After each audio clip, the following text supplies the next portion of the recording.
Hello and welcome. This is rooflemonger and my friends. I have been very lucky to be invited by Capcom to come over to the offices and, well, play an advanced copy of Street Fighter 6. And with that in mind, in this video we're going to be doing two things. One, I'll give you some of my impressions of what I played in the build of Street Fighter 6, which is, I don't think the exact final build, but very close to final build. And secondly, you guys know me, when I was given some time to play the game, I immediately delved in the training mode and started figuring stuff out, right? So I got a lot of gameplay mysteries for you guys that are now solved. I dug into a lot of character-specific things that a lot of people, myself included, were wondering about, and now I have answers for you.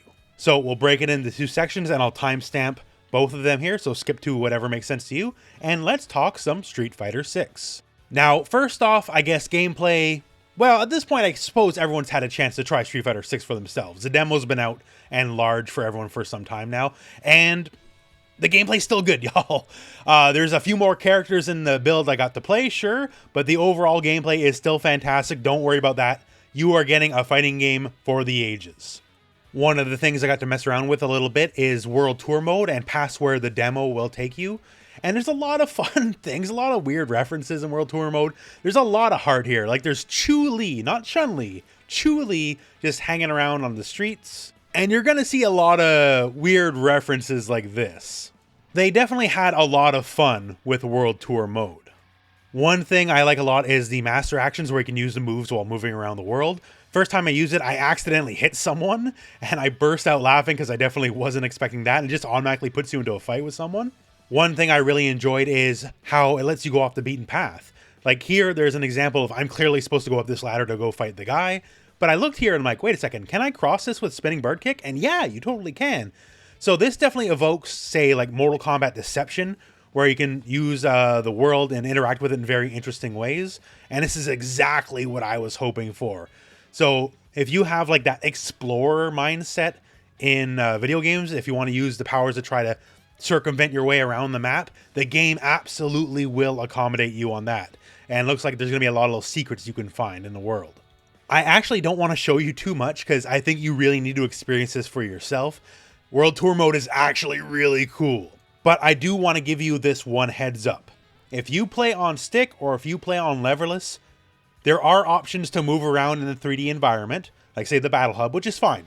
But for the proper full World Tour mode, you really probably should play on the pad. Using the camera shortcuts is fine for Battle Hub, but for a full open world RPG where you're going to be moving around constantly all the time, I really suggest just plug in the controller and suck it up if you are using stick or leverless. You don't have to, but that's what I'm going to be doing myself. It's just easier that way. Another thing I would like to bring up is the combo trial. So the combo trial is always a big part of the fighting game experience. And a lot of the times, you know, usually you get about 10 or so combos, and they're of varying use, right? If you have 10 combos, 6 are fluff, 2 are actually worth learning, and the other 2 are just like to challenge your skill in the game. Well, I'm very happy to say there's a lot more than 10 for each character in Street Fighter 6, and they're broken up into beginner, intermediate, and advanced. And beginner is basically like, here's basic button into special cancel. Intermediate is more basic bread and butter combos, and advanced is more advanced combos using a lot of meters and resources.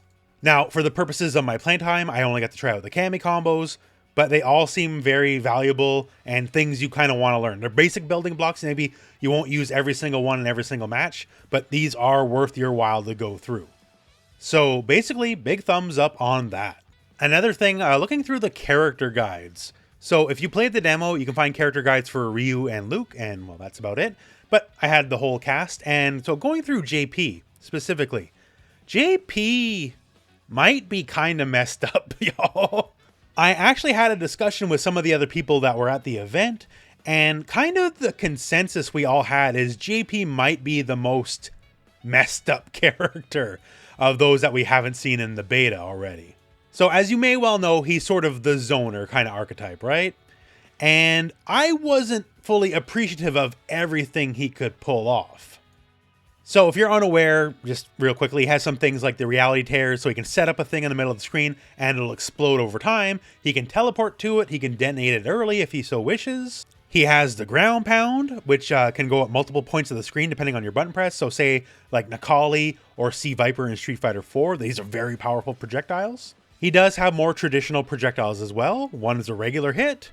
One happens to be a low. One happens to be an overhead because sure, why not, right?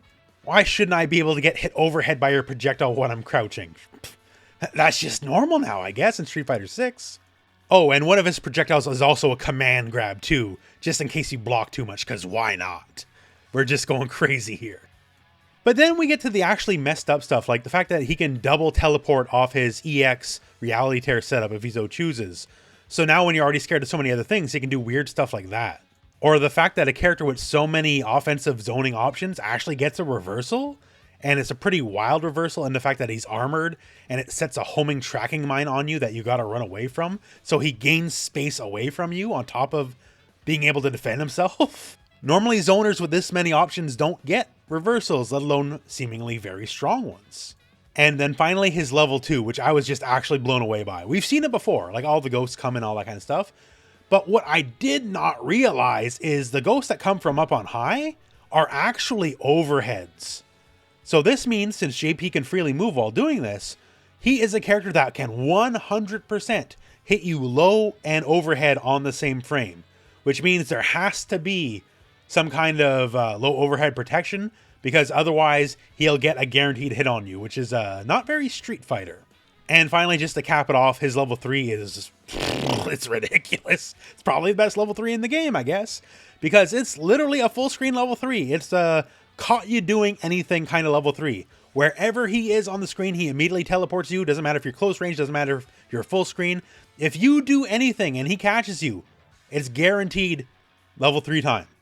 So you basically can't move too much when he has 3 bars stocked. So basically, JP is going to be an absolutely wild character, is really all I can say. I don't know what I thought going into it, but now I'm scared of this guy.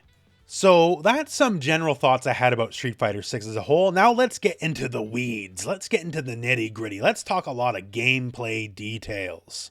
And the first of which is very important to me, is of course naturally T-Hawk is in the game. You can't keep a good guy down. Sure, it's only in this little story bit, but hey, I'll take it. Now, next up, this is a very charged one. A lot of people were very worried, myself included, and some people will be happy, some people won't, but there is no more mash inputs in Street Fighter 6. So moves that you had to rely on hitting a certain amount of inputs in a certain amount of time to get off, like say Honda's 100-hand slap or Blanca's electricity, no more. They're all motion based. Or say moves that had mash as part of the move itself, like machine gun uppercut for DJ, that is also just a motion now. That's it. No more mashes for anybody. So if you like the motions, there you go. Although those moves were always balanced around the mash. So conversely, the moves themselves are not as good. Honda and can no way ever get plus frames from hands ever. And Blanca can only get plus frames from electricity on EX. Everything else is negative on block. Which is a pretty big departure from how it usually worked, for sure. But yeah, so some people will be happy, some people will be sad, but it is what it is. There you go. Now next, I'm going to finally solve the great command grab debate. Of all the characters that weren't in the beta, was basically everyone with a grab, and who just exactly has the best grab. Well, Honda's isn't bad. Honda, the EX version especially, does some pretty decent damage, 28%, and the non-EX version's a fair bit below that. So, good grab, but not the best grab.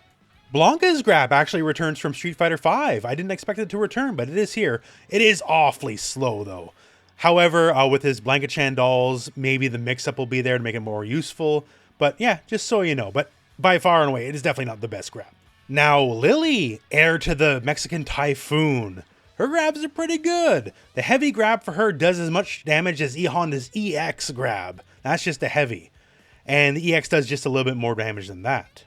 But here we are. We gotta be at the best, right? Zangief, now that we have the numbers. The numbers are very impressive. Just a simple light grab is 25% damage. That's the light. The medium grab is 29%. That's what Lily's EX does. And the heavy grab is a staggering 33% damage. And EX, just 1% more, but we'll talk about that in another time. But yeah, really good. But you know what? it's still not the best. Enter Manon. So Manon, we all knew she had the level up grab mechanic, and turns out it pays some pretty big dividends. So a simple level 1 grab, well, it doesn't do too much. 20%. Level 2 grab, we're doing better, 23%. Level 3 grab, animation changes, 27%. Level 4 grab, now we're doing 30%. And level 5 grab, the final grab, well, geez Louise, it does 37%. So it takes a second to get there, sure, you gotta build it up over the course of the match, although multiple moves do affect the level up gauge, just so you know. But in the end, level 5, Manon's grabs are even stronger than Zangief's. A 37% damage grab is like game ender territory. You cannot afford to take many of those, to say the least. So if you're a grappling fiend like I am, Street Fighter 6 is definitely going to be a very friendly game for you. Another quick mystery solved. Zangief's new and improved kick counter, it's a lot better, yes, but unfortunately you still can't grab Dalsum stand medium kick. Sorry about that. I tried, one of the first things I looked for. However, stand heavy kick, it'll get that pretty good, and it'll do a nice little warp in effect and bring Dalsum all the way to him. So it's not all quite doom and gloom. He can do something to Dalsum at the very least. Now on the DJ front, even though he's very much a classic character, he seems quite different this time around, and sure enough he is. So a few things to talk about DJ specifically. One, a lot of people are wondering, is he still a charge character? Well, yes, he is. Although he's a bit of a hybrid, if you will. So his max out projectile and his up kicks, style of uppercut, flash kick if you will, these are still charge moves. You do require a charge for these. Everything else is emotion. And our boy DJ, he's become a tricky boy now. There's so many feints, there's so many gimmicks, there's just so much going on. Like even the basic Sobot now has a basic feint built into it, single kick, double kick. He has a sway stance, you can call it a dandy step if you'd want, with multiple options. He has low, overhead, so already got the fun stuff right there. The mix-up's already built in. He has a basic combo fodder strike from it as well. He can also do fake outs from the stance, so he doesn't have to commit to anything and just run forward. Tricky, tricky, tricky guy. I expected him to be a little basic maybe, but he's anything but. Also, the mystery on the projectiles is quite easy. So his max out is charge back, hit forward punch. The light version is a fake out. The medium version is a base single hit projectile, and the heavy version is 2 hits. That's simple. So I wondered if this was like different moves or whatever. No, it's just all built in, very easy. Oh, and by the way, he has Thor's mighty speech from Marvel 3. He literally just starts dancing, busts out the maracas, and as long as he's dancing, he's building that meter, and he builds it at a pretty appreciable rate. Now, ideally, most people will probably hit you before you can build all 3 bars, but if you want to just screw around and mess with people, DJ's going to be really good at it. I'm actually quite looking forward to playing DJ now, honestly. He seems really cool. Now, one thing to bring up, to get into the weeds on the technical side of things, I did bring my leverless controller, my Furin FRS, to Capcom headquarters, because one of the things I want to try is, with all the things going around with, you know, the SOCD, up, down, equal, neutral stuff, and all the software changes, I have the firmware updated, so I have the latest build, down plus up equals neutral, as you would expect. I did some messing around with this specifically and tested out just all the various input shortcuts and all the kind of stuff you would expect, and everything works as it currently does in the build of the demo. So they're not changing anything last minute, and that also means 639 uppercuts with the new SOCD, up plus down equals neutral, they still work just fine. And finally, just to leave you off with something a little bit fun here, because I don't think it's ever been shown off in full before, is Honda's level 3 critical art with the different animation, and boy howdy, it was worth the wait for me to see because it looks extra sick. What you would expect at the start, he throws you, you try not to get ringed out, and instead here comes the sumo headbutt from hell and knocks you over. Looks great to me. And that's about it for this video, just to give you a taste of Street Fighter 6. There's a lot to be learned, and my friends, there's a lot more to come just yet, because I was allowed to test out a couple characters and just kind of run them through the ringer. Not a lot of time for each character, but enough to figure stuff out and to give you some good character previews. So look forward to that over the next few days on the channel. A lot of the characters that don't get as much love around the internet, I'll be covering them and giving you a good idea of how they play. So like and subscribe and all that. Stay tuned to the channel for the next few days. It's going to be some fun times. And other than that, I guess that's about it for the video. Once again, I want to say Thank you so much to Capcom for giving me the opportunity to take a look at the game early and to be able to just test around and just see how everything goes. There are so many questions, so many mysteries I had for myself that I just had to solve, and I did get to solve them. And that's fantastic. I've never had an opportunity on this scale ever before, and I'm incredibly thankful for it. So I hope in the end this video cleared up some of your mysteries, some of your questions about Street Fighter 6 as a game as a whole. And once again, over the next few days on the channel, we're going to get into the weeds with a lot of the character specifics about, let's say, the rooflemonger characters, the characters I tend to like that aren't as popular. And until then, well, we're at the end of the video, so thank you very much for watching. Hope this video has found you well, and go out and play some Street Fighter.